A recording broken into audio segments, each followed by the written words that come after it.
Halo, assalamualaikum adik-adik semuanya. Selamat pagi. Bertemu lagi dengan Miss Dian ya. Di sini Miss Dian mau menyampaikan materi yang mana materinya itu adalah akan membahas tentang kisah Nabi Adam, kisah Nabi Hud dan juga kisah Nabi Nabi Nuh. Tapi sebelum memulai pembelajaran, marilah kita mulai dengan berdoa bersama-sama ya. Doa sebelum belajar. Bismillahirrahmanirrahim. Raditu billahi robba wabil islami dina Wabi Muhammadin nabiyya wa rasula Rabbi zidni ilma warzuqni fahma. Amin ya robbal alamin. Semoga dengan lantaran doa tersebut dapat memperlancar pembelajaran kita pada pagi hari ini ya. Amin amin ya robbal alamin. Oke, langsung ke materi ya. Di sini Miss Dian cuma mau menceritakan kisah tentang Nabi Adam alaihissalam yaitu secara singkat ya. Nah, di sini Nabi Adam itu siapa sih? Nabi Adam itu adalah seorang nabi yang pertama kali diciptakan oleh Allah Subhanahu wa taala. Beliau adalah seorang nabi yang sangat taat dan patuh sekali dengan perintah Allah Subhanahu wa taala. Dan pada suatu hari, ada malaikat dan juga iblis diperintahkan oleh Allah Subhanahu wa taala untuk hormat kepada Nabi Adam. Tapi untuk malaikat itu mematuhi perintah Allah Subhanahu wa taala, tapi sebaliknya kepada iblis ya. Iblis tidak mematuhi perintah Allah Subhanahu wa taala dan bersifat angkuh bahwa dia lebih baik dari Nabi Adam. Kemudian di situ iblis dikeluarkan oleh Allah Subhanahu wa taala dari surga dan kemudian meminta kepada Allah agar dia mengganggu bangsa manusia termasuk Nabi Adam ya. Karena Nabi Adam hidup sendiri, Nabi Adam merasa sangat kesepian. Kemudian Allah Subhanahu wa taala menciptakan Hawa. Dan disitulah Allah Subhanahu wa taala melarang Nabi Adam dan juga Hawa untuk memakan buah huldi. Dan pada suatu ketika Nabi Adam dan juga Hawa dihasut oleh iblis bahwasanya memakan buah huldi bukanlah larangan dari Allah Subhanahu wa taala. Setelah membujuk dengan berbagai cara, akhirnya Nabi Adam dan juga Hawa pun terpengaruh oleh iblis dan kemudian memakan buah huldi ya. Di situ Allah merasa sangat murka sekali dengan Adam dan juga Hawa karena tidak menaati peraturannya. Nabi Adam dan Hawa merasa sangat menyesal sekali karena udah melanggar peraturan Allah Subhanahu wa taala. Kemudian beliau memohon ampun dengan sungguh-sungguh sekali kepada Allah.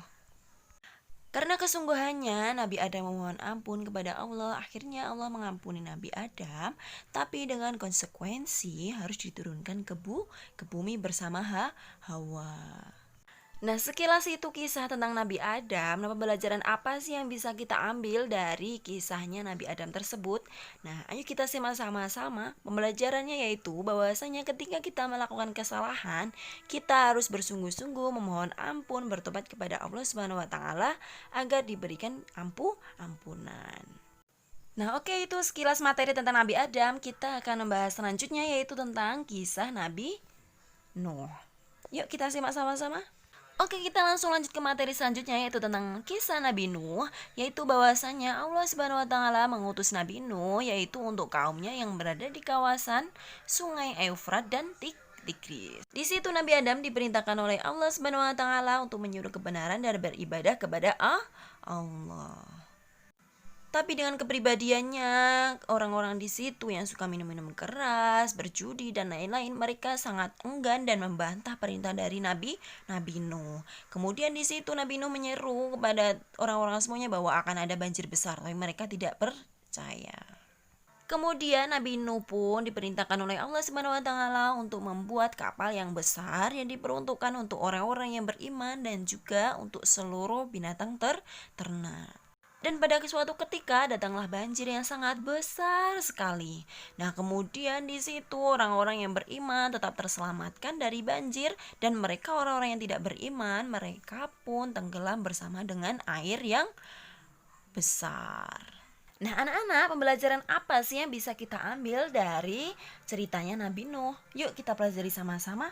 Nah, pembelajarannya yang bisa kita ambil yaitu ketika kita melakukan sesuatu harus secara sungguh-sungguh ya. Dan di situ juga tidak boleh melupakan ibadah kepada Allah. Belajar yang rajin, tidak pernah lupa sholat dan lain sebagainya.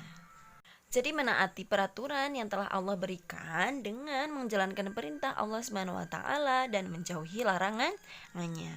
Nah, oke anak-anak, untuk pembelajaran tentang Nabi Adam, Nabi Nuh udah selesai. Nah, kita akan membahas lagi tentang Nabi Hud ya. Nah, di sini Nabi Hud itu siapa sih? Nah, Nabi Hud adalah nabi yang diperintahkan oleh Allah Subhanahu wa taala untuk menyampaikan kebenaran setelah Nabi Nuh wafat. Nah, di sini Nabi Hud diperintahkan untuk menyampaikan kebenaran yaitu di kaum Ad. Nah, Nabi Nuh ini memiliki sifat yang sangat mulia sekali. Beliau memiliki sifat yang sangat sabar dalam membimbing kaumnya dan kemudian tidak mudah marah dan begitu gigih. Nabi Hud pun menyeru kepada kaum Ad agar mereka bertaubat kepada Allah Subhanahu wa taala. Tapi mereka tidak mengindahkan apa yang disampaikan oleh Nabi Hud. Kemudian disitulah Allah menurunkan azab yang sangat pedih kepada mereka semuanya. Dengan kebiasaan mereka yang suka menyembah berhala, bersifat sombong, dan mereka yang angkuh, kemudian Allah menurunkan azab yang sangat pedih kepada mereka. Kemudian Allah memberikan azab, yaitu hujan yang sangat lebat dibarengi dengan petir yang menyambar-nyambar.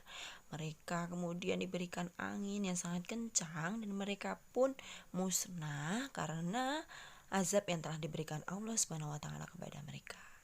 Nah, itulah sekilas kisah tentang Nabi Hud. Nah, apa sih yang bisa diambil pelajaran dari kisah Nabi Hud tersebut? Nah, yang pertama yaitu bahwasanya kita sebagai manusia harus memiliki sifat yang sabar yang sangat luas ya, seperti yang dicontohkan Nabi Hud, dan mempunyai kegigihan yang sangat tinggi. Nah, untuk pelajaran yang lain yaitu memiliki sifat yang terpuji, yang mana selalu sopan kepada orang tua, selalu hormat kepada guru, dan masih banyak lagi ya. Nah, sekian itu pembelajaran dari Miss Dian. Semoga bermanfaat. Wabillahi taufik walhidayah. Wassalamualaikum warahmatullahi wabarakatuh. See you, bye-bye.